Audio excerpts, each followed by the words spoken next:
Assalamualaikum warahmatullahi wabarakatuh.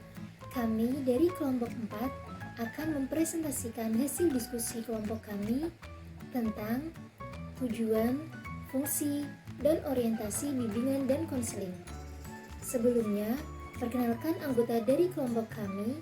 Yang pertama yaitu saya sendiri, Nidih Nafariha, dengan NIM 14014202227. Yang kedua yaitu Farah Nabila Mulia Putri dengan NIM 14014202357. Yang ketiga yakni Mutiara Prihatini Tias dengan NIM 1401420400407. Dan yang terakhir yang keempat yaitu Sapitri dengan NIM 14014204447. Selanjutnya terdapat peta konsep. Di sini kita akan membahas mengenai 3 subtopik. Subtopik yang pertama yaitu mengenai tujuan dari bimbingan dan konseling yang terdiri dari tujuan utama dan tujuan khusus. Subtopik yang kedua yaitu fungsi dari bimbingan dan konseling yang terdiri dari jenis-jenis fungsi beserta penjelasannya. Dan yang ketiga yaitu orientasi dari bimbingan dan konseling yang terdiri dari pengertian orientasi serta macam-macam orientasi. Yang pertama yaitu tujuan dari bimbingan dan konseling. Tujuan dari bimbingan dan konseling ini memiliki 2 jenis, yaitu yang pertama yaitu tujuan umum dan yang kedua yaitu tujuan khusus. Tujuan umum. Tujuan umum bimbingan dan konseling sesuai dengan tujuan pendidikan dalam UU Sistem Pendidikan Nasional tahun 1989 nomor 2, yakni terwujudnya manusia seutuhnya yang cerdas, beriman, bertakwa kepada Tuhan Yang Maha Esa dan berbudi pekerti luhur, memiliki pengetahuan dan keterampilan, kesehatan jasmani dan rohani, kepribadian yang mantap dan mandiri, serta rasa tanggung jawab kemasyarakatan dan kebangsaan. Dalam kaitannya dengan tujuan pendidikan tersebut, bimbingan dan konseling membantu para individu untuk menjadi insan yang berguna dalam hidupnya yang memiliki wawasan, pandangan, interpretasi, pilihan, penyesuaian, serta keterampilan yang tepat untuk berkenaan dengan diri sendiri maupun lingkungannya. Nah, untuk tujuan khusus dari bimbingan dan konseling akan dijelaskan oleh rekan saya selanjutnya. Tujuan khusus membantu siswa agar mencapai tujuan-tujuan perkembangan meliputi aspek-aspek antara lain pribadi sosial, belajar, dan karir. Dalam aspek tugas perkembangan pribadi sosial, layanan bimbingan dan konseling membantu siswa agar 1.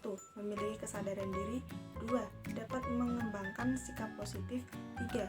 Membantu pilihan secara sehat, 4. Mampu menghargai orang lain, 5. Memiliki rasa tanggung jawab, 6. Mengembangkan keterampilan hubungan antar pribadi, 7. Dapat menyelesaikan konflik, 8. Dapat membuat keputusan secara efektif. Dalam aspek tugas perkembangan belajar, layanan bimbingan dan konseling membantu siswa agar 1. Dapat melaksanakan keterampilan atau belajar secara efektif, 2. Dapat menetapkan tujuan dan perencanaan pendidikan, 3. Mampu belajar secara efektif, 4. Memiliki keterampilan dan kemampuan dalam menghadapi evaluasi atau ujian. Dalam aspek tugas perkembangan karir, layanan bimbingan konseling membantu siswa agar 1. Membentuk identitas karir dengan cara mengenali ciri-ciri pekerjaan di lingkungan kerja, 2. Mampu merencanakan masa depan, 3. Membentuk pola-pola karir, yaitu kecenderungan arah karir, 4. Mengenal keterampilan, kemampuan, dan minat, 5. Memiliki komitmen yang kuat dalam mengamalkan nilai-nilai keimanan dan ketakwaan kepada Tuhan Yang Maha Esa dalam segala segi kehidupan. Selanjutnya yaitu fungsi bimbingan dan konseling. Jenis-jenis fungsi. 1. Fungsi pencegahan atau preventif. 2. Fungsi pemahaman yang meliputi pemahaman tentang diri sendiri peserta didik, pemahaman tentang lingkungan peserta didik, dan pemahaman lingkungan yang lebih luas. 3. Fungsi perbaikan. 4. Fungsi pemeliharaan dan pengembangan. 5. Fungsi penyembuhan. 6. Fungsi penyaluran. 7. Fungsi penyesuaian. Dan yang terakhir yaitu fungsi fasilitas. 3. Orientasi bimbingan dan konseling. Pengertian orientasi BK: pemberian bantuan kepada individu secara berkelanjutan dan sistematis yang dilakukan oleh seseorang ahli yang telah mendapatkan latihan khusus untuk itu dengan memusatkan perhatian atau pandangan akan sesuatu yang baru dengan cara tepat dan benar agar individu tersebut kedepannya dapat melanjutkan menjalani hidup ke arah yang lebih baik dan membawa kesejahteraan serta kebahagiaan. Macam-macam orientasi: orientasi perseorangan, orientasi perkembangan, orientasi permasalahan. 1. Orientasi perseorangan.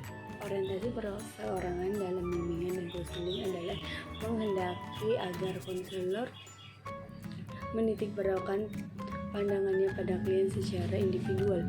Dalam orientasi perseorangan ini berlangsung dalam suasana komunikasi atau tatap muka secara langsung antara konselor dengan klien yang membahas berbagai masalah yang dihadapi klien.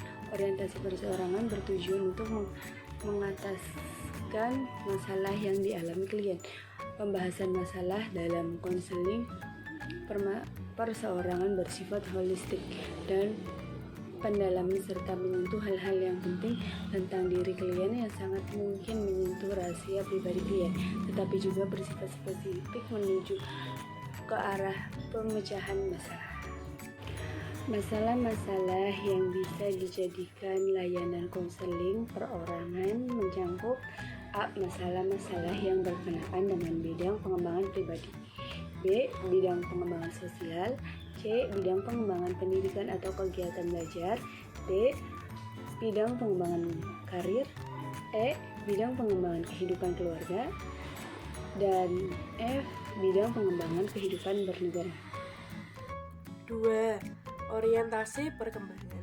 Orientasi perkembangan dalam bidang bimbingan dan konseling menekankan peran perkembangan yang terjadi pada saat ini dan yang akan terjadi pada diri individu di masa yang akan datang. Thomson dan Rudolph pada tahun 1983 menekankan bahwa tugas bimbingan dan konseling yakni menangani hambatan-hambatan dalam perkembangan, diantaranya adalah sebagai berikut.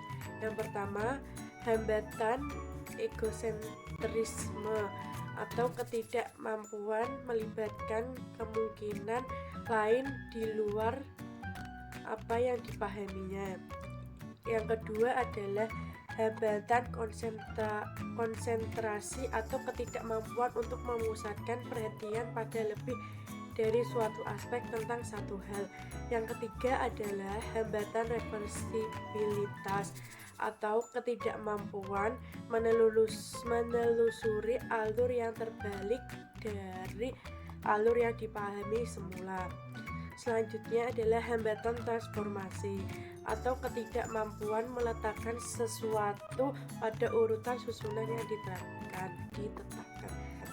Selanjutnya yang ketiga adalah orientasi permasalahan. Adanya kewaspadaan terhadap timbulnya hambatan dan rintangan melahirkan sebuah konsep orientasi masalah dalam pelayanan bimbingan dan konseling. Orientasi masalah secara langsung bersangkut paut dengan beberapa fungsi, yaitu yang pertama adalah fungsi pencegahan, menghendaki agar individu dapat terhindar dari masalah-masalah yang mungkin membebani dirinya.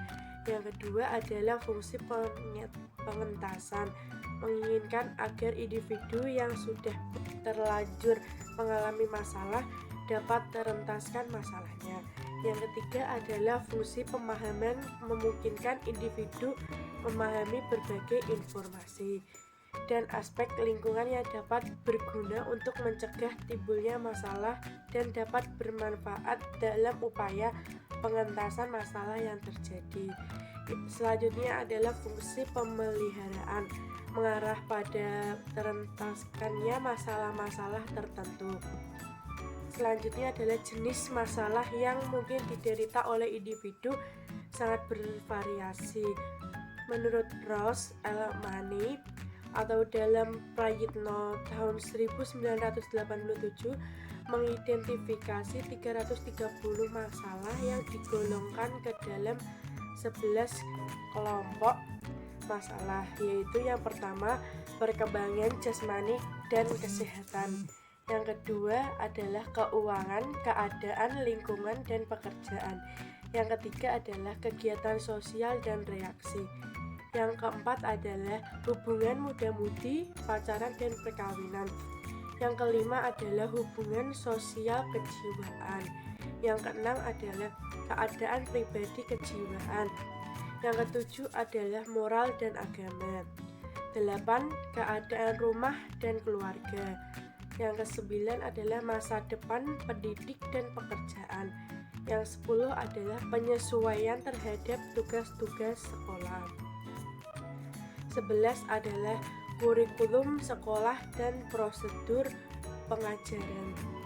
Demikian presentasi dari kelompok kami. Kurang lebihnya mohon maaf. Wassalamualaikum warahmatullahi wabarakatuh.